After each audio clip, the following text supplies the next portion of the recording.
तो फिल्म की शुरुआत हमारे मेन कैरेक्टर कीथ से होती है, जो दिन में तो एक आम सी जॉब करता है और शाम में अपने यूट्यूब पर वीडियोस बनाता है और इंटरनेट पर ब्लॉगिंग करता है स्टॉक मार्केट से रिलेटेड। वो अपने वीडियोस और ब्लॉगिंग में ये क्लेम करता है कि गेम स्टॉप नामी कंपनी के शेयर्स ऊपर जाएंगे, जो इस टाइम काफी बुरी हालत में है। गेम स्टॉप बेसिकली कंप्यूटर, उसके पार्ट्स और गेम्स बेचने वाली एक कंपनी थी।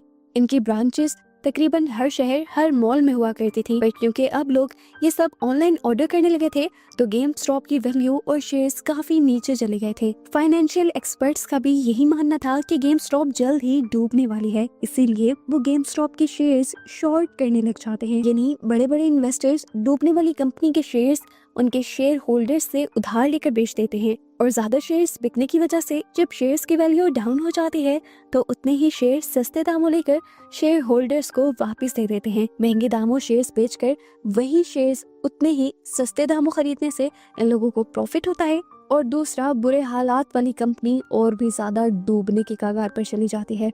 कह लें कि उसका दिवालिया हो जाता है और उसकी जगह एक दूसरी कंपनी को ऊपर आने का भी मौका मिलता है। इस सारे तरीके को कहते हैं शेयर शॉर्ट करना। अब बड़े बड़े इन्वेस्टर्स गेम स्टॉप, जिसका शेयर नीचे जा रहा था, उसके साथ भी यही करने का प्लान कर रहे थे।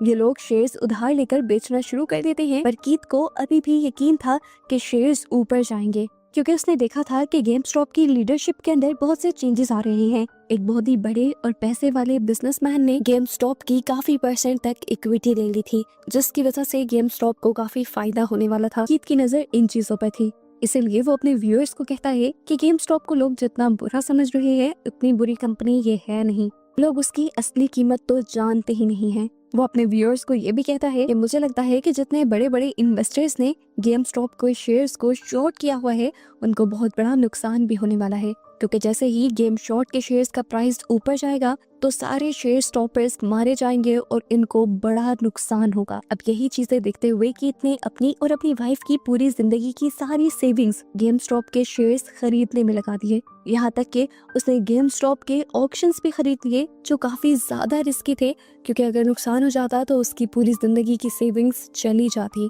लेकिन अगर फायदा होता तो वो भी मिलियंस में होता। उसने जितनी भी इन्वेस्टमेंट की थी, जो एनालिसिस वो रोज करता था, जो चार्ट्स वो रोज पढ़ता था, उसे अपने ब्लॉग्स में भी शेयर करता था और वही सब वो लाइव स्ट्रीम में भी दिखाता था। वो पहला स्क्रीनशॉट शेयर करता है और हमें पता चलता है कि उसने गेम स्टॉप में 53,000 से ऊपर की अमाउंट इन्वेस्ट की थी। पता चलता है कि उसकी वाइफ इस चीज से थोड़ा टेंशन में थी, क्योंकि उसे लग रहा था कि कीथ अपनी सारी सेविंग्स एक डूबती हुई कंपनी में लगा रहा है और ऐसे उनके हालात भी खराब हो सकते हैं। लेकिन इस सब के बावजूद भी वो कीथ को सपोर्ट करते हैं। हमें पता चलता है कि कीथ का छोटा भाई, जिसकी भी फाइनेंशियल कंडीशन इतनी अच्छी नहीं थी और वो भी यूट्यूब पर छोटी मोटी व्लॉगिंग की करता था, उसने भी कीथ के कहने पर अपने हालात को अच्छा करने के लिए गेम स्टॉप में इन्वेस्ट कर दिया था। सीन कट होकर हमें एक बहुत ही अमीर आदमी गेब प्लॉटकिन को दिखाया जाता है। गेब की एक बहुत बड़ी इन्वेस्टमेंट कंपनी है। वो बड़े बड़े लोगों के पैसे लेकर उन्हें डिफरेंट कारोबार में इन्वेस्ट करता है और प्रॉफिट निकाल कर वो बड़े लोगों को वापस देता है। गेब की कंपनी ने सबसे ज्यादा गेम स्टॉप की शॉर्ट शेयरिंग की थी,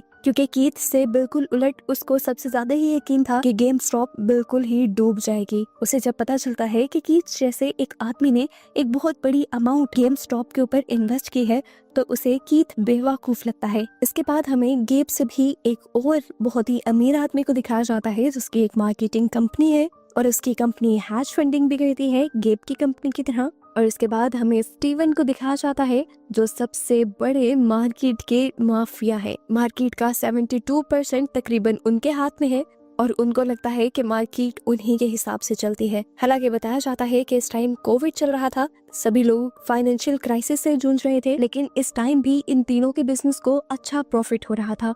बड़े बड़े मिलियनर्स की दूसरी तरफ हमें छोटे छोटे इन्वेस्टर्स को भी दिखाया जाता है। हमें सबसे पहले एक नर्स से मिलवाया जाता है, जो सिंगल मॉम है। कोविड के टाइम पर उनकी जॉब को तो कोई खतरा नहीं है, अपनी जॉब तो वो कर रही हैं, लेकिन उनकी जॉब से सिर्फ उनका घर ही चल पाता है। उनको अपना होम लोन देना है, जिसके लिए अभी तक उन्हें कोई रास्ता नजर नहीं आता। अगर उन्होंने अपना होम लोन वापस ना किया तो उनसे घर ले लिया जाएगा। अब क्योंकि उसे भी पैसों की जरूरत थी और वो भी कीथ की वीडियो देखती थी, तो उसे लगता है ये अच्छा मौका है कीथ को फॉलो करके पैसे कमाने का और अपना लोन उतारने का।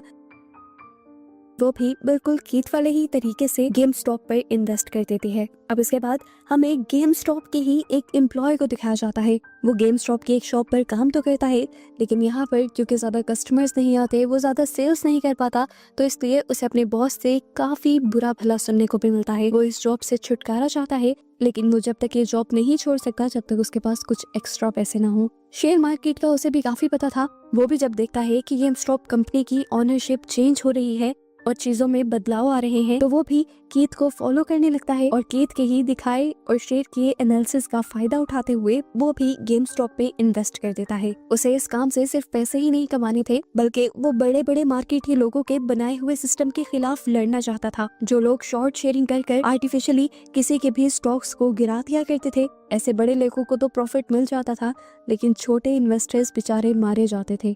दूसरी तरफ हमें दो स्टूडेंट्स को दिखाया जाता है जो कि रूममेट्स भी हैं और दोनों के ऊपर ही स्टूडेंट लोन है। वो भी स्टूडेंट लोन को उतारना चाहती थी और उनके सामने भी कीथ की ही वीडियो आ जाती है। उनको भी लगता है कि ये वो तरीका है जिससे वो अपना लोन उतार सकती हैं, इसीलिए वो दोनों भी गेम स्टॉप के ऊपर इन्वेस्ट कर देती हैं। ये सभी लोग रॉबिनहुड नामी एक एप्लीकेशन का इस्तेमाल कर रहे थे अपने पैसों को गेम स्टॉप के शेयर्स में इन्वेस्ट करने के लिए, क्योंकि रॉबिनहुड बिल्कुल भी कॉम्प्लेक्स नहीं थी और ये लोग सिर्फ प्रॉफिट फी काटा करते थे लोगों की एक्चुअल इन्वेस्टमेंट में से। क्योंकि पैसा नहीं काटा जाता था, इसलिए लोग रॉबिनहुड को इस्तेमाल करना ज्यादा बेहतर समझते थे। हमें रॉबिनहुड के को फाउंडर्स का इंटरव्यू भी दिखाया जाता है। सभी लोग जब उनकी एप्लीकेशन की हिट होने की वजह पूछते हैं, तो वो यही वजह बताते हैं। इंटरव्यूअर उनका ये बिजनेस मॉडल सुनकर हैरान हो जाती है और उनसे पूछते हैं कि क्या आपकी कंपनी को कोई और भी फंड करता है। तो एक को फाउंडर के मुंह से कैन की कंपनी का नाम निकल जाता है, लेकिन दूसरा को फाउंडर उसकी बात काटकर इस बात से मुकर जाता है और कहता है कि हम अपनी कंपनी को अकेले ही चलाते हैं। खैर, अब हमें दोबारा कुछ लोगों को दिखाया जाता है जो कीथ के एनालिसिस पर भरोसा करते हुए गेम स्टॉप के ऊपर इन्वेस्ट कर चुके थे। सभी लोगों की जिंदगी बिल्कुल डिफरेंट थी, लेकिन ये सारे लोग अब कीथ से जुड़ चुके थे उसके एनालिसिस के लिए। अगर यहाँ पर कीथ हार जाता तो जितने लोगों ने कीथ पर भरोसा किया था वो सारे हार जाते। कीथ हर रोज के एनालिसिस और अपडेट्स को शेयर किया करता था। काफी सारे लोगों को हम एक ऐसी वेबसाइट से भी जुड़ा हुआ देखते हैं जहाँ पर सारे बेसिकली लोग फाइनेंशियल बातें करते हैं, लेकिन एक मीम के अंदाज में। कीथ नोटिस करता है कि यहाँ पर मौजूद ज्यादातर लोग अभी भी 2008 में होने वाले एक वाकये से बहुत ज्यादा गुस्सा थे, जहाँ पर बैंक्स और बड़े बड़े इन्वेस्टर्स ने मार्केट को क्रैश कर दिया था। उन सब लोगों को तो बेल मिल गई थी, लेकिन नुकसान छोटे लोगों को हुआ था। कीथ लोगों का माइंड पढ़ता है और उसे पता चलता है कि लोग मानते हैं कि ये सारा सिस्टम और मार्केट बड़े लोगों के अकॉर्डिंग चलती है। यहाँ पर काफी सारे लोग जो कीथ पर भरोसा करके गेम स्टॉप पर इन्वेस्ट कर रहे थे, उनमें से ज्यादा लोगों का मकसद सिस्टम से बदला लेना था। सभी लोग जानते थे कि बड़े बड़े इन्वेस्टर्स ने जरूर शॉर्ट शेयरिंग की हुई होगी गेम स्टॉप के ऊपर, इसीलिए सब लोग गेम स्टॉप के शेयर्स खरीदना शुरू हो जाते हैं ताकि शॉर्ट शेयरिंग करने वालों को एक बड़ा नुकसान उठाना पड़े। जिस कम्युनिटी में ये सभी लोग बातें किया करते थे उसका नाम WSP कम्युनिटी था, और कुछ महीने बाद हमें WSP कम्युनिटी में एक हल्ला दिखाया जाता है, एक शोर दिखाया जाता है, क्योंकि पता चलता है कि गेम स्टॉप के शेयर्स सच में बढ़ना शुरू हो गए थे। कीथ के डेली के पोस्ट, लोगों का उस पर बिलीव करना और गेम स्टॉप में इन्वेस्ट करना काम कर गया था। पहले पहले तो गेम स्टॉप का प्राइस आहिस्ता आहिस्ता ऊपर जा रहा था, लेकिन कुछ टाइम ऐसा भी आता है कि गेम स्टॉप का प्राइस एकदम से ऊपर चला जाता है। पहले जो शेयर $1 या $2 का था, देखते ही देखते वो $50 पर पहुंच जाता है। इससे पहले कि गेब जैसे बड़े इन्वेस्टर्स जिन्होंने शॉर्ट शेयरिंग की हुई थी वो कोई एक्शन ले पाते, वो देखते हैं कि अगले ही दिन वही शेयर $100 का हो चुका था। ऐसे ही दिखाया जाता है कि कीथ ने भी जो $53,000 की इन्वेस्टमेंट की थी, देखते ही देखते वो पहले लाखों डॉलर्स की हुई और फिर $1,000,000 तक चली गई। वो रोज अपने अकाउंट का स्क्रीनशॉट पहले की तरह ही अपनी वीडियोस में और अपने ब्लॉग्स में शेयर करता है। WBS कम्युनिटी में सभी उसकी प्रोग्रेस देखकर बहुत ही ज्यादा शौक रह जाते हैं और इस तरह और भी ज्यादा लोग गेम स्टॉक में इन्वेस्ट करना स्टार्ट कर देते हैं। WSP पर अब वो एक हीरो बन चुका था और सब लोग उसकी सब बातें ऐसे मानते थे जैसे वो कोई गुरु हो, कोई टीचर हो। हमें अब दोबारा वही लोग दिखाए जाते हैं जिन्हें हमने मूवी में पहले भी देखा है। वो नर्स, दोनों स्टूडेंट्स, वो लड़का जो गेम स्टॉप के अंदर काम करता है।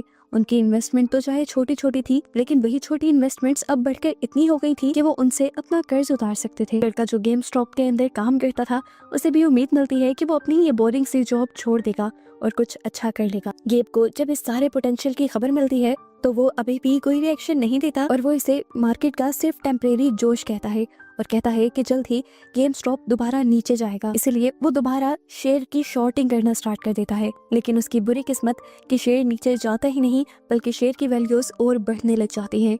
देखते ही देखते शेयर $100 से $200, 300, यहाँ तक के $400 तक भी पहुंच जाता है। और इस टाइम पर आकर गेब को ये पता चलता है कि उसका दिवालिया होने वाला है, क्योंकि उसकी कंपनी को अब अरबों डॉलर्स का नुकसान हो रहा था। गेब की कंपनी को शेयर स्क्वीज हो गया था, यानी जो लोग शॉर्ट शेयरिंग करते हैं, अगर मार्केट में शेयर की प्राइस बढ़ जाए तो उनको बहुत तेजी से नुकसान होता है। और यही सब हो रहा था गेब के साथ। अब गेब जैसे बहुत से लोग जो पहले ही शॉर्ट शेयरिंग कर रहे थे, वो लोग पीछे हटना शुरू हो जाते हैं और शेयर्स को दोबारा खरीदने लग जाते हैं। शॉर्ट शेयरिंग करने वाले इतने सारे लोग जैसे ही पीछे हटते हैं और शेयर्स खरीदते हैं तो ऑटोमेटिकली मार्केट में गेम स्टॉप के शेयर्स की वैल्यू इतनी ज्यादा बढ़ जाती है कि ये मार्केट में एक बहुत बड़ी तारीख बन जाती है। न्यूज में, इंटरनेट पर, यूट्यूब पर, हर जगह गेम स्टॉप के ही चर्चे होना शुरू हो जाते हैं। अब जितने भी शॉर्ट शेयरिंग वाले लोग थे वो शेयर्स खरीदना चाह रहे थे वापस, लेकिन WSP कम्युनिटी के लोग, जिसके अंदर केत भी था, ये सभी लोग अब अपने शेयर्स को होल्ड करने लग जाते हैं,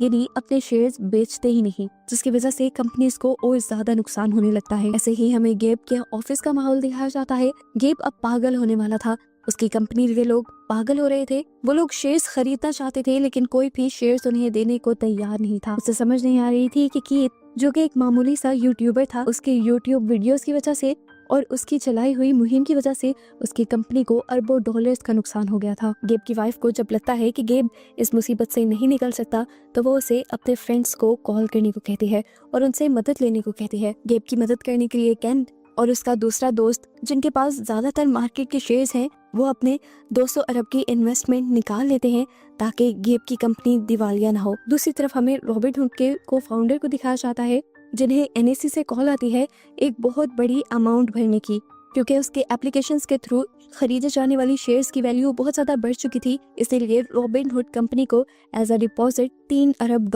जमा करवाने थे NSE को।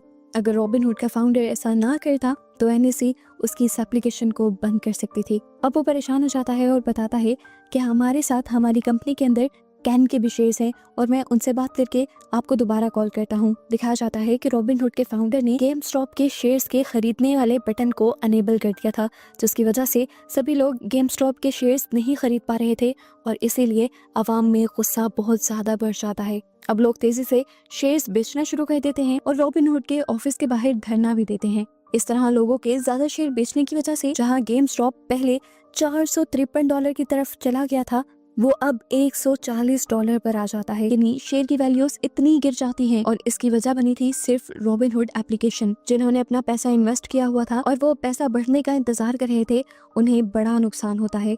लोगों के अंदर गुस्सा और भी ज्यादा बढ़ जाता है, ये देखते हुए कि जब बड़ी बड़ी हैश फंड कंपनीज को ये लगा कि उनका नुकसान होने वाला है तो उन्होंने मार्केट ही क्रैश करने की एक और मर्तबा कोशिश की, रॉबिनहुड के बाय बटन को अनेबल करके। जो लोग पहले खुश हो रहे थे वो दोबारा उदास होने लग जाते हैं। सभी लोगों को ये लग रहा था कि रॉबिनहुड ने ये कदम सिटाडेल की वजह से उठाया है, जिसके ऑनर यानी कैन के शेयर्स रॉबिनहुड के अंदर भी हैं। लेकिन रॉबिनहुड का को फाउंडर न्यूज में आकर ये दलील देता है कि मैंने सिटाडेल के कहने पर ऐसा कुछ नहीं किया। शेयर की वैल्यू बहुत ज्यादा होने की वजह से मुझे $300 अरब NSE को देने थे और इतनी फंडिंग कंपनी के पास नहीं थी, इसीलिए रॉबिनहुड को वो कदम उठाने पड़े। कुछ लोग तो उसकी इस बात पे यकीन कर लेते हैं, लेकिन छोटे इन्वेस्टर्स को उसकी बात पर यकीन नहीं आता। सभी को लग रहा था कि उनके साथ धोखा हुआ है और रॉबिनहुड जो फ्री मार्केट होने का दावा करती थी वही लोगों को लूटना शुरू कर चुकी है। यहाँ पर लोग रॉबिनहुड का बायकॉट करने लग जाते हैं, जिसकी वजह से रॉबिनहुड को भी काफी बड़ा नुकसान उठाना पड़ता है। इस सब के दौरान हम देखते हैं कि कीथ काफी टाइम से बिल्कुल खामोश था। उसने कोई अपडेट नहीं की थी और ना ही किसी के ऊपर कोई भी इल्जाम लगाया था, ना ही अपना ख्याल बताया था। काफी टाइम बाद वो अपनी ब्लॉगिंग वेबसाइट पर एक पोस्ट करता है और अपनी वीडियो भी यूट्यूब पर लगाता है, जिसमें वो बताता है कि जैसे ही गेम स्टॉप के शेयर्स नीचे गए थे उसने उस टाइम और शेयर्स खरीद लिए थे, क्योंकि उसे अभी भी गेम स्टॉप के ऊपर यकीन था कि वो ऊपर जाएगी। WSP में एक और मर्तबा कीथ के चर्चे होने लग जाते हैं और लोग कीथ को और भी ज्यादा फॉलो करने लग जाते हैं, क्योंकि कीथ के इस एक्शन से लोगों का भरोसा और भी ज्यादा कीथ पर बढ़ जाता है। लोगों को ये समझ आ जाता है कि कीथ मार्केट के प्रिंसिपल्स पर नहीं चलता उसने नुकसान देखते हुए अगर अपने शेयर्स नहीं बेचे तो उसने सभी लोगों के बारे में सोचा है, छोटे इन्वेस्टर्स का भी सोचा है। ऐसे कीथ इन्वेस्टमेंट मार्केट में एक हीरो बन जाता है। कीथ नहीं जानता था कि उसकी ये पोस्ट इस मामले को इतना ज्यादा बढ़ा देगी। गेम स्टॉप के शेयर्स एक मर्तबा फिर से बढ़ने लगते हैं और बहुत से लोगों को नुकसान होने लगता है। ये मामला इतना बड़ा हो जाता है कि अदालत तक पहुंच जाता है। वहाँ पर एक कमेटी बिठाई जाती है जिसमें जजेस के साथ साथ कुछ फाइनेंशियल एक्सपर्ट्स भी होते हैं जो अब गेम स्टॉप के पूरे फंडामेंटल को समझने की कोशिश करते हैं। इसी कमेटी के अंदर कीथ को भी बुलाया जाता है, रॉबिनहुड के को-फाउंडर को और साथ ही साथ गेब और केन को भी बुलाया जाता है। इस सारी मीटिंग की लाइव ब्रॉडकास्ट टीवी पर दिखाई जाती है। हम देखते हैं कि कीथ अपने घर की बेसमेंट से ही ऑनलाइन इस मीटिंग के अंदर हिस्सा लेता है। इंक्वायरी टीम उससे बहुत सारे सवालात करती है। वो बिना पैनिक हुए सारे सवालों के जवाब देता है और बताता है कि मैंने कुछ गलत नहीं किया, मैंने सिर्फ अपने एनालिसिस इंटरनेट पर और यूट्यूब पर शेयर किए हैं क्योंकि मुझे गेम स्टॉप के फंडामेंटल्स पर बहुत ज्यादा यकीन था। वो ये भी बताता है कि मैं कोई भी हैज फंड नहीं हूँ, मैं एक आम आदमी हूँ जो अपने लिए इन्वेस्टमेंट कर रहा था। टीम जब गेब से सवाल करती है तो वो बताता है कि हाँ, मेरी गलती है कि मैंने गेम स्टॉप के शेयर्स को बहुत ज्यादा अंडर एस्टिमेट कर दिया था। लेकिन अब जब उससे शॉर्ट शेयरिंग के बारे में सवाल किया जाता है तो वो शॉर्ट शेयरिंग को डिफेंड करने लग जाता है, ये कहते हुए कि शॉर्ट शेयरिंग से ज्यादा लोगों का नुकसान नहीं होता, ये बस बिजनेस करने का एक मॉडल है। अब हमें दिखाया जाता है कि केन से भी बहुत सारे सवालात किए जाते हैं गेम स्टॉप के बारे में।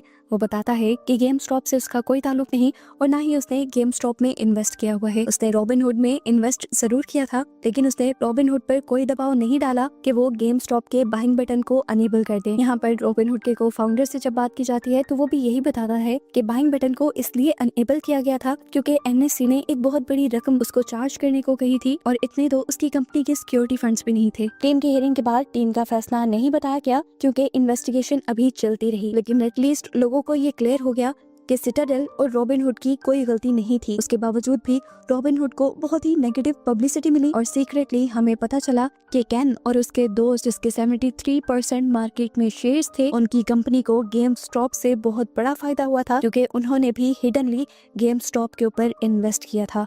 गेब की कंपनी को इतना बड़ा नुकसान उठाना पड़ा कि वो अरबों डॉलर्स का दिवालिया हो गया, जबकि कीथ के ऊपर इस चीज की इन्वेस्टिगेशन चलती रही कि क्या वो कोई हैज फंड तो नहीं था जो उसके छोटे से स्टेप ने मार्केट में इतना बड़ा हंगामा कर दिया। उस दिन के बाद से हमें दिखाया गया कि कीथ ने काफी अरसे तक यूट्यूब पर कोई वीडियो नहीं डाली और ना ही वो लाइव आया, लेकिन हमें दिखाया गया कि उसके बावजूद कीथ ने लाखों डॉलर का मुनाफा कमा लिया था गेम स्टॉप से। जिन भी छोटे छोटे इन्वेस्टर्स ने कीथ के ऊपर बिलीव करके गेम स्टॉप के ऊपर पैसा लगाया था, उन सब लोगों का दिवालिया नहीं हुआ। हाँ, अलबत्ता वो सभी लोग अमीर तो नहीं हुए लेकिन अपनी मुश्किलों से बाहर आ गए। छोटी मोटी मुश्किलें उन पर अभी भी हैं जिनके लिए वो लड़ रहे हैं। हमें दिखाया गया वो लड़का जो सबसे पहले गेम स्टॉप शॉप को ही छोड़ना चाहता था, उसने इतना पैसा बना लिया था कि उसने आखिर अपनी नौकरी छोड़ दी और अपनी जिंदगी में कुछ नया करने का सोच लिया। मूवी के पोस्ट क्रेडिट सीन में हमें बताया जाता है कि 16 अप्रैल 2021 को कीथ ने अपनी आखिरी लाइव स्ट्रीम की थी 4 बजे। उसके बाद से वो लाइव नहीं आया और यहीं पर हमें ये भी पता चला कि ये पूरी फिल्म एक सच्ची कहानी पर बेस्ड है। कीथ ने अपना जो आखिरी स्क्रीनशॉट शेयर किया था उसमें उसकी नेटवर्थ 34 मिलियन डॉलर्स दिखाई गई थी, जिसके बाद से उसने तो इस मुहिम में बिल्कुल हिस्सा नहीं लिया, लेकिन उसकी चलाई हुई मुहिम आज भी काम कर रही है और लोग आज भी उसके इन्वेस्टमेंट करने के तरीके को फॉलो करते हैं। लोग पहले से ही जांच में लगे रहते हैं कि हैज फंड्स किस कंपनी को शॉर्ट शेयरिंग करने की कोशिश कर रहे हैं। WSP कम्युनिटी के लोग मिलकर उन्हीं शेयर्स में इन्वेस्ट करने लग जाते हैं ताकि हैज फंड्स की वजह से छोटे इन्वेस्टर्स को नुकसान ना हो। और बस यही सब बताते हुए ये मूवी यहाँ खत्म हो जाती है।